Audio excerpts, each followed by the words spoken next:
কক্সবাজার বাংলাদেশের চট্টগ্রাম বিভাগের একটি পর্যটন শহর, যা বিশ্বের দীর্ঘতম প্রাকৃতিক সমুদ্র সৈকতের জন্য বিখ্যাত। এটি প্রায় 120 কিলোমিটার দীর্ঘ এবং বঙ্গোপসাগরের তীরে অবস্থিত। আসসালামু আলাইকুম। এই মুহূর্তে আমি অবস্থান করছি বাংলাদেশের জনপ্রিয় ট্যুরিস্ট ডেস্টিনেশন কক্সবাজারে। আর আজকের ভিডিওতে আমি আপনাদের দেখানোর চেষ্টা করব জনপ্রিয় ট্যুরিস্ট ডেস্টিনেশনের অপূর্ব কিছু সৌন্দর্য এবং দেওয়ার চেষ্টা করব সম্পূর্ণ একটি ভ্রমণ গাইডলাইন। So let's go.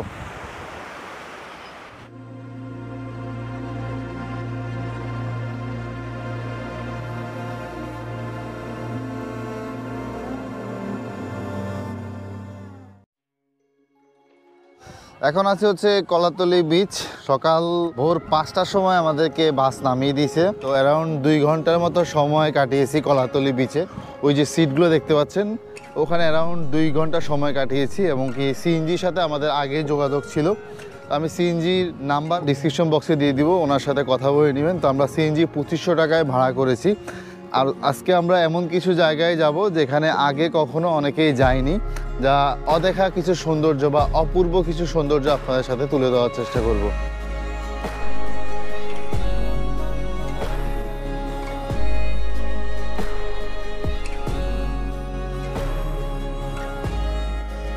এখন আমি আছি মূলত হিমছড়ি। আপনি যদি চান যে 30 টাকা টিকিট কিনে আপনি এই হিমছড়ি ঝর্ণা এবং পাহাড় দেখতে পারবেন। মূলত এই পাহাড়ের উপর থেকেই পুরো কক্সবাজারের অপূর্ব সুন্দর ভিউটা দেখা যায়। তো এখানে কিন্তু আরেকটি ঝর্ণাও আছে, চাইলে ঝর্ণা এবং পাহাড় দুইটাই উপভোগ করতে পারেন। তবে পাহাড়ের উপর থেকে আপনি যখন কক্সবাজারের সাগরের দিকে মানে বঙ্গোপসাগরের দিকে তাকাবেন, তখন আপনার কাছে অন্যরকম একটা ফিল তৈরি হবে।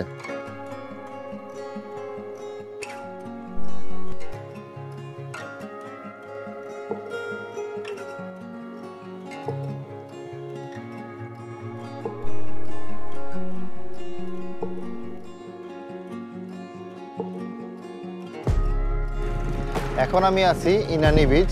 হিমছড়ি থেকে একটু সামনে আসলেই কিন্তু ইনানি বিচ। আর এই ইনানি বিচ কিন্তু মেরিন ড্রাইভ দিয়ে যখন আপনি যাবেন তখনই কিন্তু আপনি ইনানি বিচ দেখতে পাবেন। সামনে আমরা যাবো হচ্ছে পাটুয়া টেক।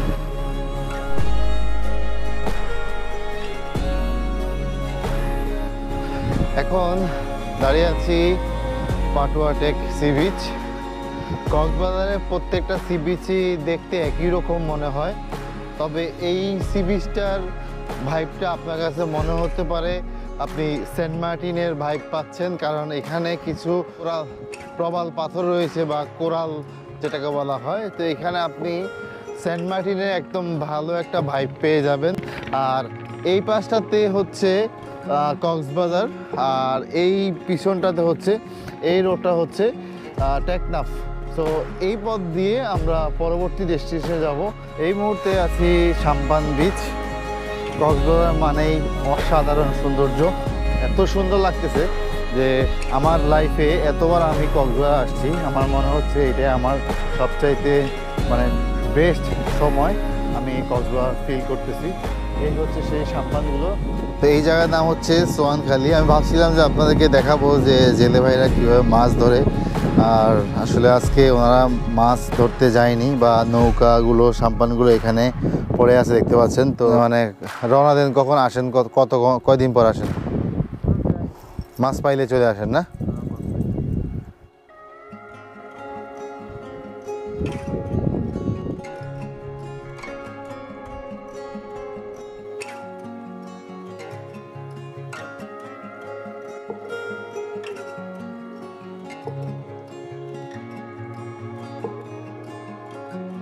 আমরা এখন যাচ্ছি বাহারছড়া। আর ওখানে কিন্তু অনেক বড় বড় পাহাড় আছে, তো গেলে দেখতে পাবেন। তো যাওয়ার পথে দেখলাম যে কিভাবে লবণ উৎপাদন করা হয়। সমুদ্রের পানিকে জমির মাধ্যমে জমিতে এনে তারপর হচ্ছে চারদিকে কিন্তু সুন্দরভাবে আটকে দেওয়া হয়। তারপরে যখন রোদে শুকিয়ে যায় তখন একটা পর্যায়ে লবণ উৎপাদন হয়। তো আছি এখানে যাওয়ার পথে জেলে ভাইরা তো দেখতে পাচ্ছি জেলে ভাইরা এখানে শুটকি দিয়েছে, এখানে শুকাচ্ছে শুটকি, পিছনে দেখতে পাচ্ছেন শুটকি। আসলে এটার নামটা আসলে ওনারা যে আঞ্চলিক নাম বলছে, এটার নাম ভাই নামটা কি যেন বলছিলেন? বিনবিনি ফাইসা। যাই হোক জানি না এটা শুদ্ধ ভাষাটা কি হতে পারে, এটা হয়তো বা এখানকার আঞ্চলিক ভাষা হতে পারে। কতদিন সময় লাগে এগুলো হইতে? হ্যাঁ শুকাইতে 2 দিন। এগুলো কেজি কত করে বিক্রি হয়? 200 থেকে 250 টাকার মধ্যে বিক্রি হয়।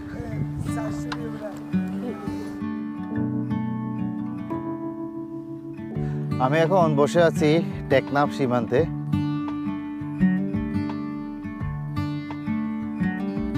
কক্সবাজার থেকে টেকনাফ 80 কিলোমিটারের এই মেরিন ড্রাইভ দিয়ে আসার পথে মাঝখানে ইনানি হিমছড়ি এবং পাটুয়াটেক সমুদ্র সৈকত। একদিকে সুবিশাল বঙ্গোপসাগরের নীল জলরাশি, আর অন্যদিকে সবুজে মোড়ানো পাহাড়ি অঞ্চল, যা আপনার কক্সবাজার ভ্রমণকে মুগ্ধ করবে। সো আমরা এখন আছি শাপলাপুর উত্তর বাহাছড়া গ্রামের ভিতর দিয়ে। আমরা সরাসরি ভিতরে একটা পাহাড়ের উদ্দেশ্যে রওনা দিচ্ছি। এখানে ডাকাতের উপদ্রব আছে আমরা শুনলাম গ্রামবাসী থেকে। তো আপনারাও যদি আসেন তাহলে অবশ্যই এই বিষয়টা মাথায় রাখবেন, একটু ভিতরে যাওয়া যাবে না। মোটামুটি আপনার কাজ হয়ে গেলে সেখান থেকে চলে আসতে হবে।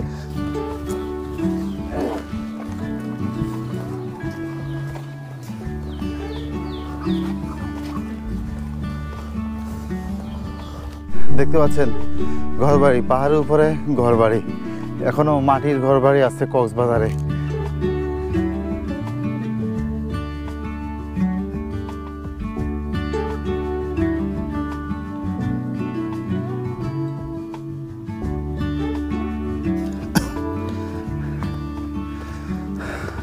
দেখেন কত খাড়া, একদম খাড়া, উপর দিকে আমরা উপরের দিকে উঠতে হবে। এই দেখেন খাড়া খাড়া সিঁড়ি।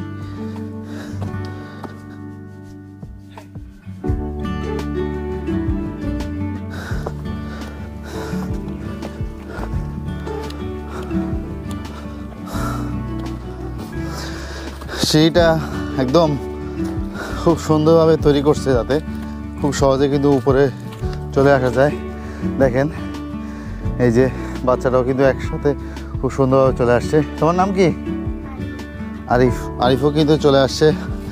আরিফ তোমার কষ্ট হয়েছে? তোমার কষ্ট হয়েছে উঠতে? কষ্ট হয়েছে উঠতে? ও মাই গড, কত উপরে উঠছি দেখেন। শ্রীমঙ্গলে পাহাড়ে উঠলাম, এরপর হচ্ছে সীতাকুণ্ড পাহাড়ে উঠলাম, যেমন ঠিক তেমনই দৃশ্য কক্সবাজারে। কক্সবাজারে আসলে সব কিছুই পাওয়া যায়।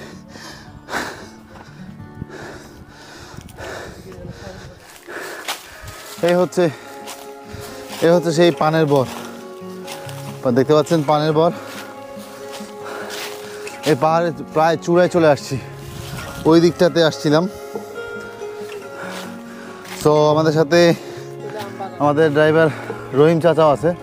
একদম উপরে কিন্তু আম বাগানের নিচে দাঁড়িয়ে কথা বলছি। দেখেন এটা হচ্ছে আম বাগান, এটা কামরাঙা গাছ না, এটা কি ফল? ফাইনাগুলা। শুদ্ধ ভাষা কি বলে? যাই হোক, কেউ জানেন এটার নাম কি তাহলে কমেন্টস করে জানাবেন, আমার জানা নাই। সো উপরে আর উপরে না, একদম উপরে উঠে যাচ্ছি। ভাই নাম কি আপনার? জি দিদার। দিদার ভাই আমাদেরকে হেল্প করতেছে। দেখেন কি একটা অ্যাডভেঞ্চার।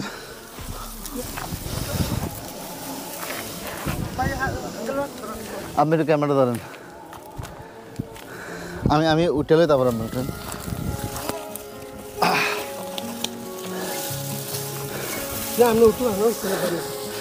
ও মাই গড, দেখেন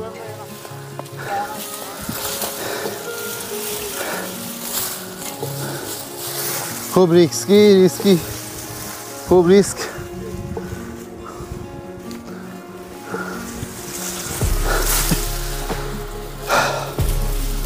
ভাই এগুলো কি বলে?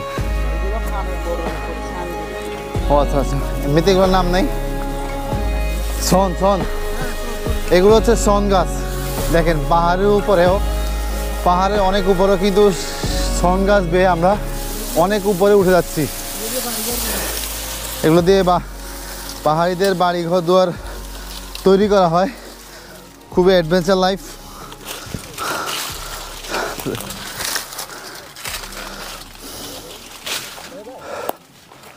ও মাই গড,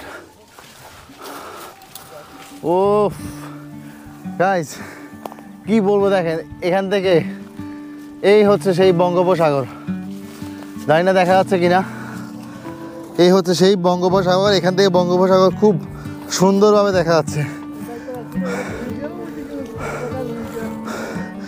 ওই দিকটাতে হচ্ছে মেরিন ড্রাইভ, এ মেরিন ড্রাইভ না, এ হচ্ছে মেরিন ড্রাইভ। রাস্তাটা এই দিক থেকে টেকনাফ চলে গেছে। বাহারছড়া কিন্তু একটা উপজেলা, মানে টেকনাফের একটা উপজেলা। সো আমার সাথে অনেকে আছে, দিদার ভাই আছে, আর হচ্ছে আমাদের ছোট আরিফ আমাদের সাথে আছে।